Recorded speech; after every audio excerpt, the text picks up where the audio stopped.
સેવ ટામેટાનું શાક બનાવવા માટે આપણે અહીંયા રતલામી સેવનો ઉપયોગ કરીશું, જેથી શાક એ ટેસ્ટમાં વધુ સારું બનશે. શાક બનાવવા માટે આપણે 2 ચમચી જેટલું તેલ લઈ લઈશું. ત્યારબાદ તેલ ગરમ થાય એટલે એની અંદર હિંગ રાઈનો વઘાર કરીશું અને મરચાંની પેસ્ટ એની અંદર એડ કરી લઈશું.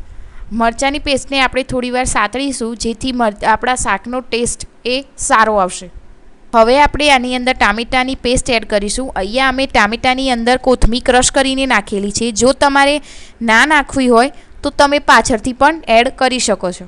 હવે આપણે મસાલા કરવા માટે 2 ચમચી દહીંની અંદર મસાલા એડ કરી લઈશું, જેથી મસાલા બળે નહીં. મસાલા બરાબર મિક્સ કરી લઈશું. હવે તેને તેલ છૂટું પડે ત્યાં સુધી આપણે ચડવા દઈશું.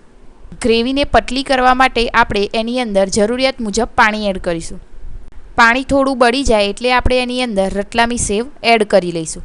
ગ્રેવી તમારી જરૂરિયાત મુજબ જાડી થાય ત્યાં સુધી આપણે એને ચડવીશું. આપણું શાક રેડી છે.